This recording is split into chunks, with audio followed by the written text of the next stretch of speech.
உங்கள் வீடு தேடி வரும் அரசு. உங்களுடன் ஸ்டாலின். விரிவாக்க பணிக்காக கையகப்படுத்தப்பட்ட 620 ஏக்கர் நிலத்திற்கு இழப்பீட்டுத் தொகை வழங்கவில்லை என கூறி நாகை மாவட்டம் பனங்குடியில் மத்திய அரசின் சிபிசிஎல் நிறுவனத்தின் கதவை மூடி வைத்து விவசாயிகள் காத்திருப்பு போராட்டத்தில் ஈடுபட்டு வருகிறார்கள். இதில் இந்த காட்சிகளை பார்க்கலாம்.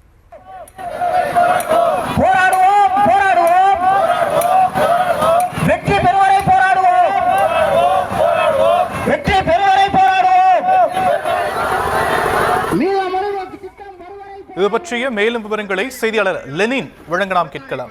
லெனின், மேலும் விவரம். நாகப்பட்டினம் மாவட்டம் பனங்குடி கிராமத்தில் மத்திய அரசின் பொதுத்துறை நிறுவனமான சிபிசிஎல் நிறுவனம் செயல்பட்டு வந்தது. இந்த நிறுவனத்தின் எண்ணெய் சுத்திகரிப்பு ஆலை விரிவாக்கத்திற்காக மத்திய அரசு 31,500 கோடி ரூபாய் நிதி ஒதுக்கி அதன் விரிவாக்க பணியை சில ஆண்டுகளுக்கு முன்பு தொடங்கியது. 570 விவசாயிகளிடம் 620 ஏக்கர் நிலங்கள் விரிவாக்கத்திற்காக கையகப்படுத்தப்பட்டு விரிவாக்க பணிகள் நடைபெற்று வருகிறது. கையகப்படுத்தப்பட்ட நிலங்களுக்கு இழப்பீடு வழங்கினாலும் நில உரிமையாளர்கள், குத்தகை சாகுபடிதாரர்கள், விவசாய கூலிகளுக்கு ஆரண்டார் என்று சொல்லக்கூடிய மறுவாழ்வு மீள் குடியமர்வு இழப்பீட்டுத் தொகை வழங்கப்படும் என அந்த நிறுவனம் அறிவித்திருந்தது.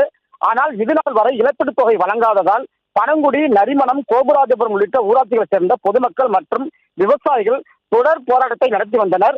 ஒவ்வொரு முறையும் கிராம மக்கள் போராட்டத்தில் ஈடுபடும் போதும் பேச்சுவார்த்தையில் ஈடுபட்டு இழப்பீட்டுத் தொகை வழங்க நடவடிக்கை எடுப்பதாக உறுதியளித்து இதுவரை இழப்பீட்டுத் தொகை வழங்கப்படாமல் உள்ளது.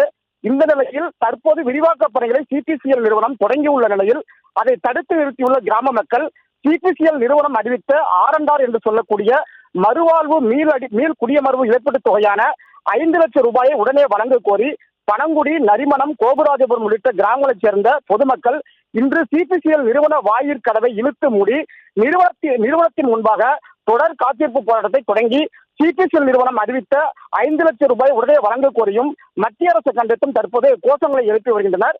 கிராம மக்கள் தொடர் போராட்டத்தை தொடங்கியுள்ள நிலையில் தற்போது விரிவாக்க பணிகள் தற்காலிகமாக நிறுத்தப்பட்டுள்ளது. சிபிசிஎல் நிறுவன வாயிற்கதவை மூடி பொதுமக்கள் போராட்டத்தில் ஈடுபட்டு வருவதால் அப்பகுதியில் போலீசார் குவிக்கப்பட்டு வருகின்றனர். போராட்டத்தில் ஈடுபட்டவர்களிடம் பேச்சுவார்த்தை நடத்த நாகை வட்டாட்சியர் உள்ளிட்ட அதிகாரிகள் வருகை தந்துள்ள நிலையில் இழப்பீட்டுத் தொகையை வழங்கும் வரை தொடர் காத்திருப்பு போராட்டத்திற்கு கிராம மக்கள் தயாராகி வருவதால் அந்த பகுதியில் இப்பொழுது பரபரப்பான சூழல் ஏற்பட்டுள்ளது. விஷயம். தற்போதைய விவரங்களுக்கு நன்றி லெனின். உங்கள் வீடு தேடி வரும் அரசு. உங்களுடன் ஸ்டாலின்.